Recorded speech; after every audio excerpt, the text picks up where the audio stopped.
If you have a smart speaker, you have access to the entire world of NPR and St. Louis Public Radio. All the latest news and all the captivating stories. Activate our voices with yours by telling your smart speaker to play St. Louis Public Radio. Daniel Zdrodowski had a varied career path before he went to St. Louis University Law School, including a very brief stint as a country recording artist. After graduating in 2014, he spent 6 years at various law firms throughout the St. Louis area before branching out on his own so he could run for circuit attorney. The Republican joins me next on Politically Speaking to talk about his philosophy of the office and his chances of winning. We've also extended a Politically Speaking invitation to the Democratic incumbent, Kim Gardner. Let's hit the music. This is the Politically Speaking podcast, the definitive show about Missouri politics. It's a little complicated in Bolivar because there is a Parsons family there. But we also knew that it was important to make sure that we got to where we needed to go. You know, if you walk in a room and you're getting ready to make a decision and everybody in the room looks like you need to stop. And right now what happens in the United States Senate is as critical as anywhere else in the country. I really want the state to succeed. Well, we want everybody to know that we're all working together. I just worked hard to try to build my name where I didn't have the money. And welcome to Politically Speaking. I'm your host, Rachel Littman. Joining me today, as we have been doing for the past, 5-6 months or so when we've recorded this via Zoom, is Dan Zdrodowski. Pleasure to be here. And Dan is the Republican candidate for circuit attorney. He's running against Kim Gardner in November. And Dan, if I remember correctly from when you were a nominee to the Board of Freeholders, you have quite the varied background. Yes, that is correct. So I'm originally from St. Louis City. I've lived here my entire life. As far as work history goes, I started off working in restaurants in the city down Lafayette Square. Then I went off to New Orleans for college on a full tuition scholarship to study voice and philosophy, earning 2 bachelors. While down there, I had a number of jobs. I started a small boarding house for Marines. I worked in antique silver, in restoration and sales. And then I also was a bouncer at a techno nightclub. And you also recorded a country album, or it was definitely an album. I can't remember if it was country, but it was definitely an album. Yes. It was quite terrible, though. I don't really share that too much. But yes, you've clearly done your homework. Yes, I did release a country album years ago. And what led you to make the jump from all of those varied careers that you had into law? The jobs I had had beforehand really set me up well as far as soft skills goes. Learning the importance of being prepared and being able to give a presentation, learning how to interact with others collaboratively on team projects. I gained some managerial experience as well. And I really thought that it was a good fit for both my academic interests as well as my interpersonal skills. I started off the first 2.5 years after law school working for a small general practice firm downtown, doing primarily personal injury and criminal defense. I gained some good experience there. And then I moved out to a different firm out in the county, St. Charles County to be specific, handling primarily personal injury, a bit of criminal defense, and a bit of family law. And I gained tremendous amount of trial experience out there.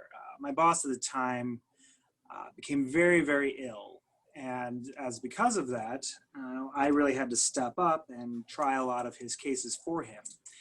And in those, 2.5-ish years that I was out in St. Charles, I gained more trial experience than, many attorneys get over 6, 7, 8 years, even if they're actual trial attorneys. I mean, it was one after another. And then I moved back into St. Louis County to work for a firm here called Hyas and Goldberger, doing primarily domestic relations, so divorces, custodies, family law in general.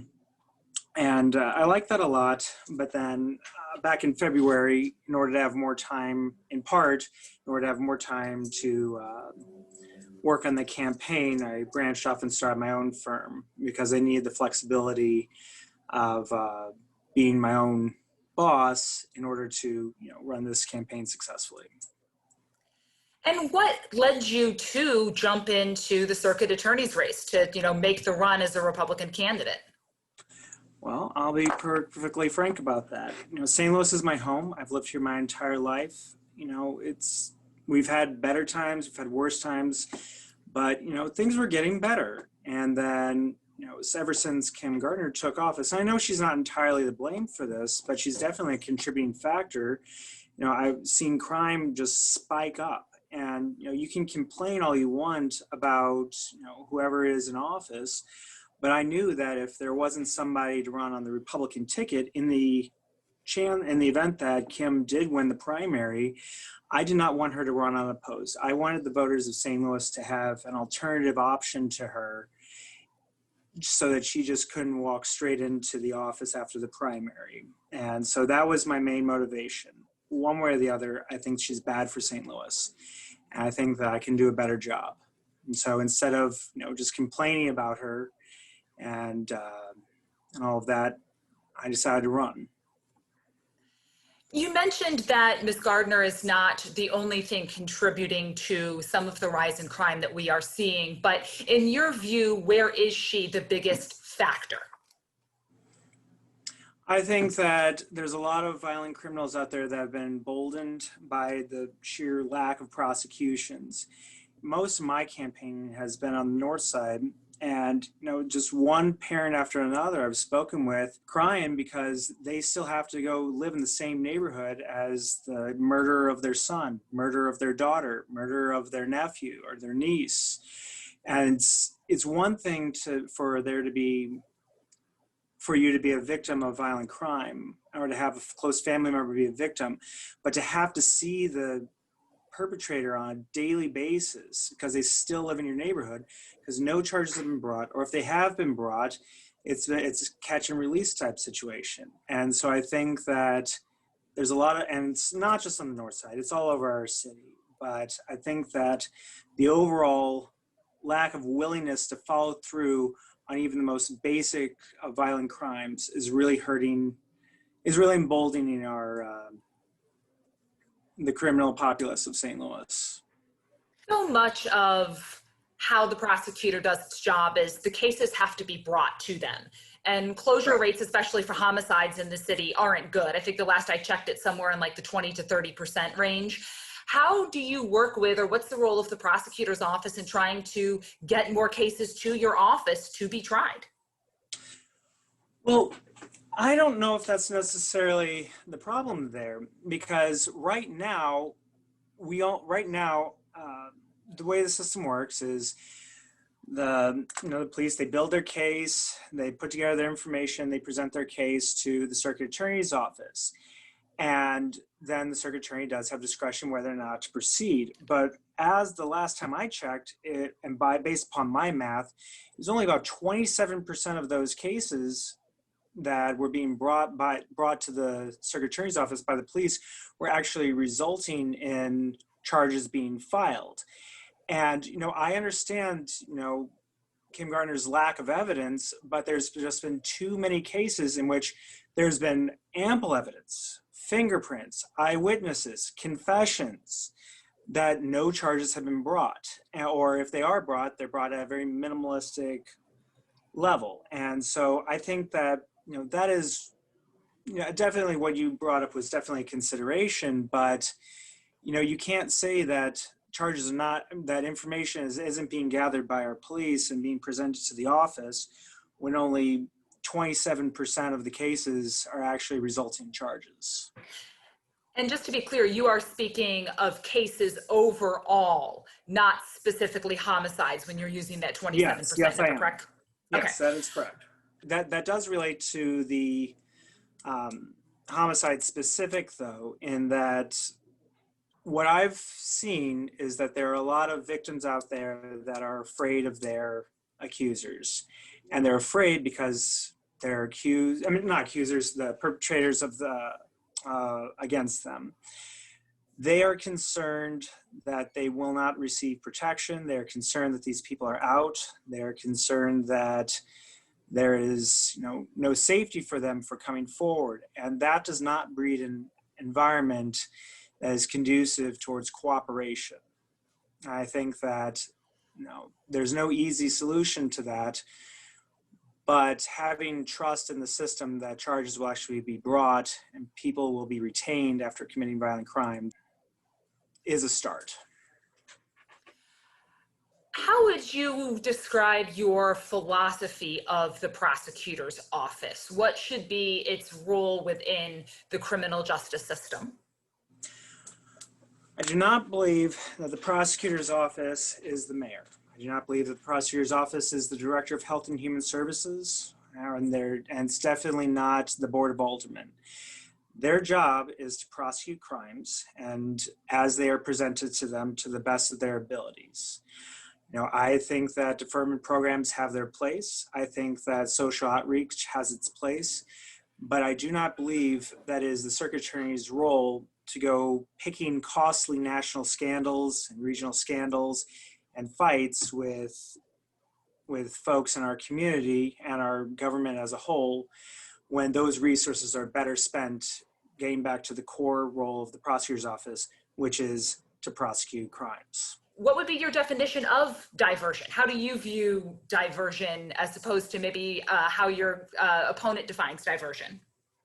Well, diversion has its place, and its place is for nonviolent offenses. I personally believe that the war on drugs has disproportionately affected Black and disenfranchised communities all throughout the United States. And I believe that the continued prosecution for minor possession charges, whether it be for marijuana, cocaine, MDMA, I believe that has disproportionately affected our communities in St. Louis. And I think that is a right place to start for diversion programs. A diversion program is basically a situation in which you're saying, look, do X, Y, or Z, and this won't go on your record, or we'll figure out some alternative way to get you through this without it having a long-term effect on your career and your life. And so when it comes to diversion programs, I think that, I like Kim Gardner's stance that we're not going to bring charges for marijuana, but I would extend that to all possession charges. We have a years-long backlog of violent crimes, assaults, murders, domestic violence cases. Until we get all of them straightened out, there's really no room in the budget, no room in our resources to go pursuing those cases. So, for example, I would be all in support of offering somebody who gets caught with, let's say, heroin or fentanyl, some sort of a diversion program where if you get clean and provide proof of that, then this doesn't go on your record and you can go on living your life. The same goes for other lesser nonviolent offenses, including some property crimes and code violations. Those things are better suited for community service as opposed to facing actual criminal charges. So where does Ms. Gardner go too far, do you think, in her offering of diversion? There have been numerous instances of diversion programs being offered for violent offenders, and I think that is unacceptable. It is insulting to their victims and their victims' families, and it is a misuse of resources in the office. Give me an example of one that you've heard about or about where you think, a case that maybe people have heard of where the defendant got diversion that you think it was inappropriate. Due to privacy concerns, I do not have access to specific names, but there are several instances cited in the Post-Dispatch and other regional newspapers, specifically outlining when that had happened. And so overall, are there programs that you think she is doing well? I know you mentioned the not really charging for low-level drug possession offenses. Are there other things that she has done that you think she actually is serving the community well by having in place that you would continue to keep in place if you're elected? Well, to answer that, there's two basic answers. First, I do support the use of diversion programs for nonviolent offenses, and that is something that I would continue. Secondly, I do believe that there does need to be scrutiny upon all police reports that are filed in the city of St. Louis. One thing that I do think that she goes too far on, though, is, let's take, for example, the case of Robbie Robinson. His son was shot, dumped in a dumpster, and set on fire. The perpetrator confessed, and the police had a very, very solid case against him. This happened almost a year and a half ago, and yet no charges have been brought. Nothing has happened, and he is still out there championing for some justice for his son. The official narrative is that the arresting officer was on Kim Gardner's Brady list because he had some sort of a history that had led her to believe that he may not be trustworthy, or he may have some sort of a bias in the case. However, there was enormous amount of evidence as to who murdered Robbie Robinson's son. He set him on fire, dumped him in a dumpster. There already are safeguards in place for instances where you maybe disagree with a police officer's background. Any decent public defender and any decent private defense attorney is in the position where they can expand upon that and elaborate that to both the prosecutor's office and the jury if it gets that far. And I think that having a blanket ban on all cases brought by those officers does a real disservice to the community, especially in instances like this. Under a Zdrodowski Circuit Attorney administration, how would Brady officers, Brady cases, etc., be handled? Would you have an exclusion list? Would it be on a case-by-case basis with that officer? What would that look like? As I said before, every office in the United States, well, every office at a city large enough to have a substantially sized circuit attorney's office like St. Louis is going to have their own Brady lists. And I think that if you have just a hard and fast policy that you will not bring charges no matter what the circumstances, you get into some real hairy situations where justice is not carried out for victims and their families. I think that the only fair way to our community is to take it on a case-by-case basis. There absolutely are police officers out there that have some serious baggage. Like, that's a fact. However, just because they might have some baggage doesn't mean that every single thing that they touch is suddenly tainted and unusable.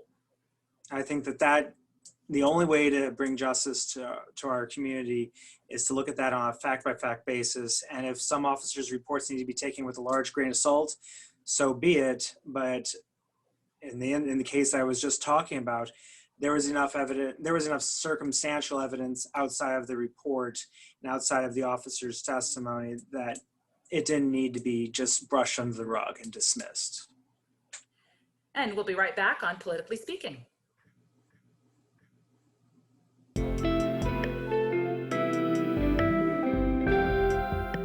The Gateway brings you the day's news each weekday from around the St. Louis region and the state capitals in Jefferson City. Our schools are accredited.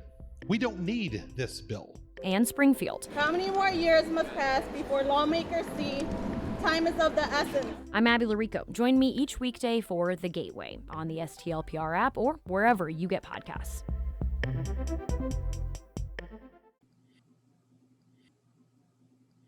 And we're back with Republican Circuit Attorney candidate Daniel Zdrodowski.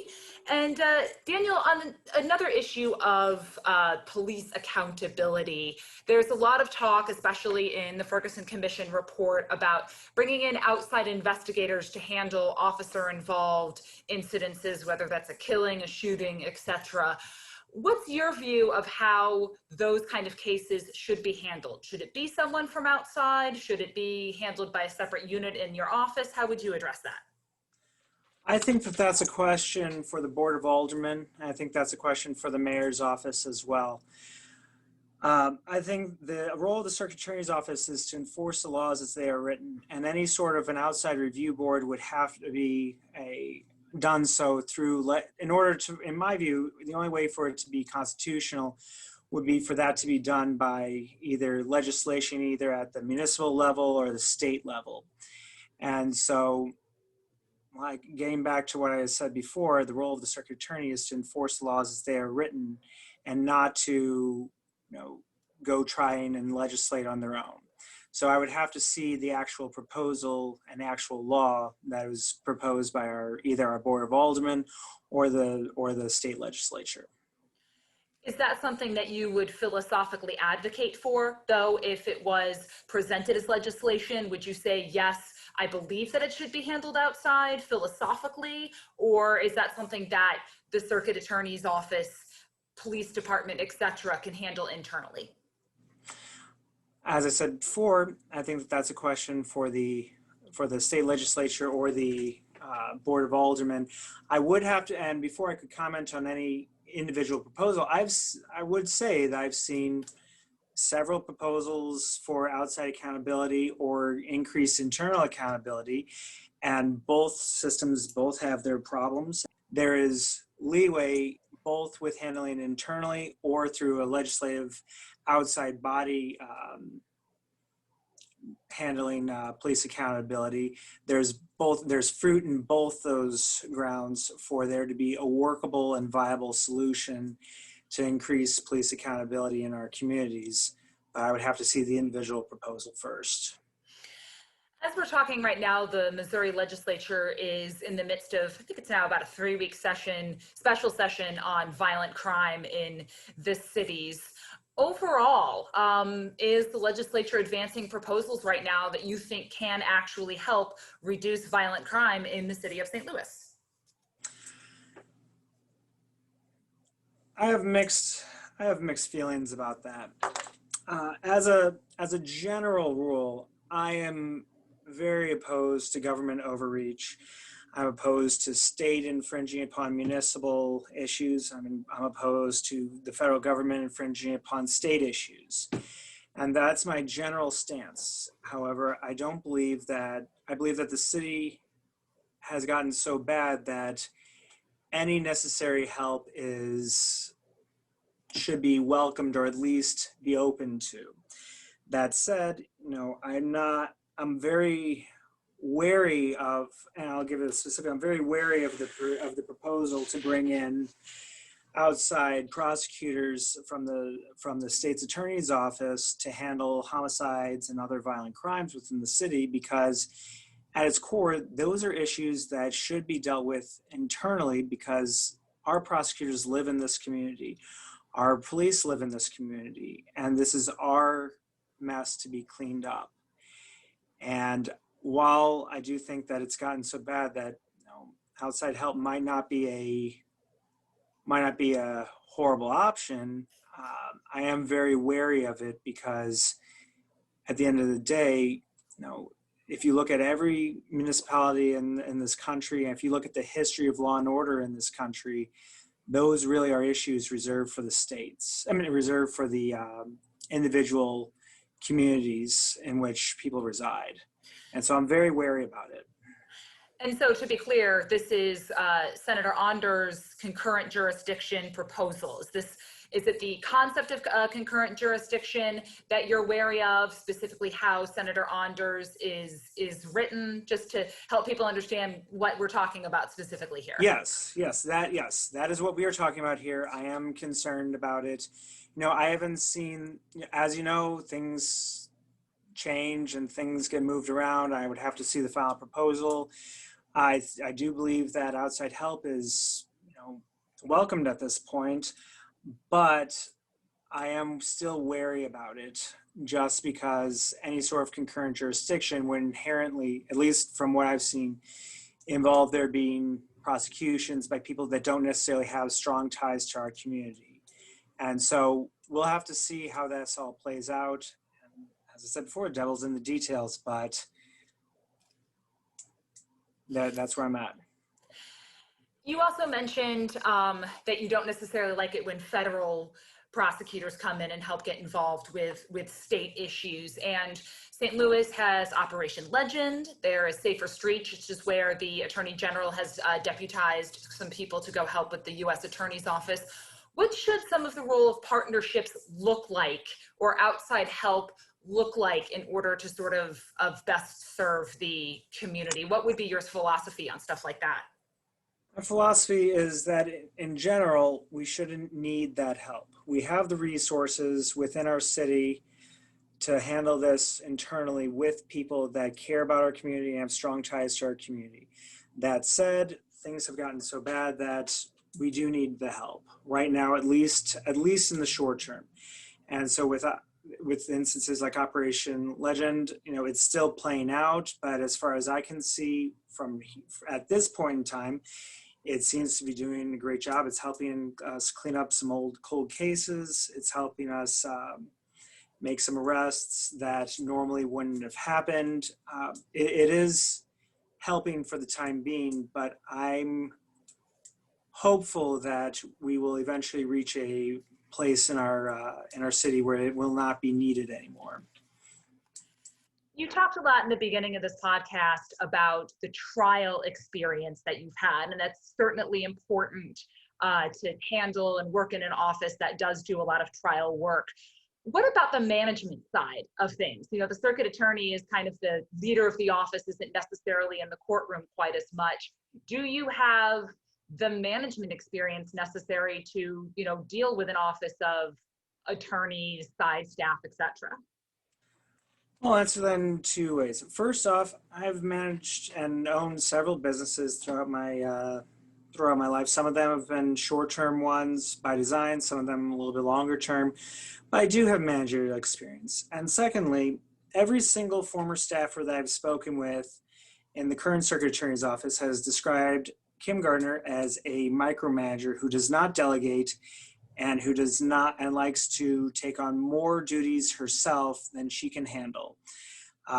Case in point is I was listening to a budget hearing in front of the Board of Aldermen, I think it was a few months ago, and I sat in and watched it, and I couldn't believe that Kim Gardner showed up herself with no support for this budget hearing.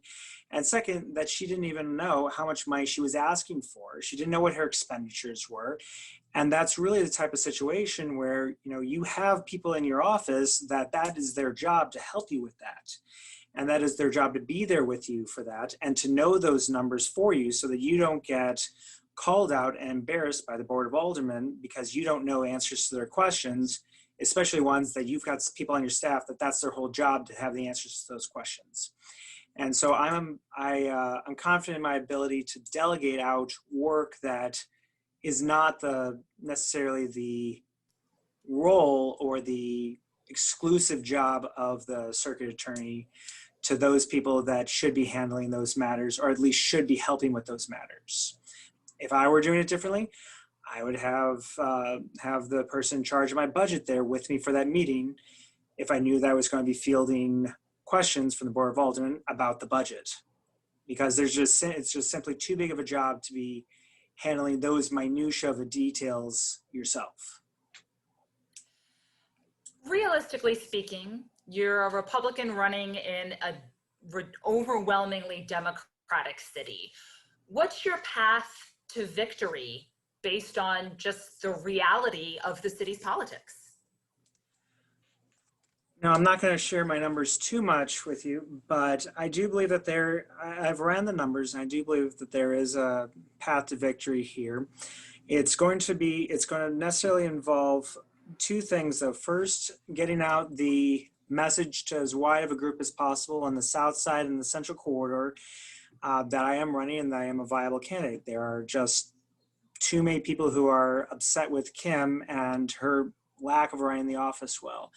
I don't have to talk about policies here when I can just rely upon her sheer managerial mismanagement. We've got over 100% turnover rate.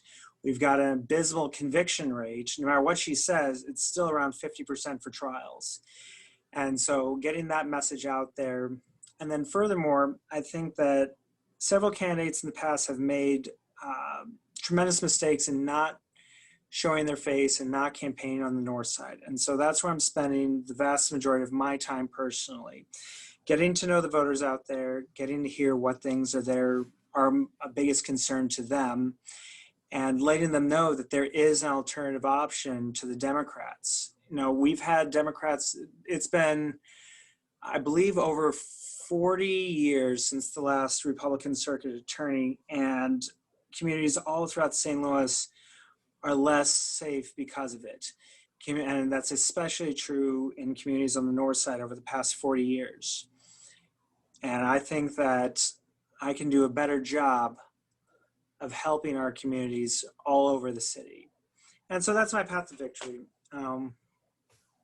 Just getting the message out and trying to let people be aware of really what's affecting their communities. For all of our stories, you can go to stlpublicradio.org.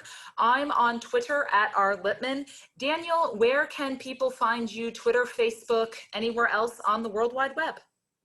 Well, my website's www.danielzprosecutor.com. I can be reached out by email at daniel@danielzprosecutor.com, or follow me on Facebook at Daniel Zdrodowski. Until next time, so long.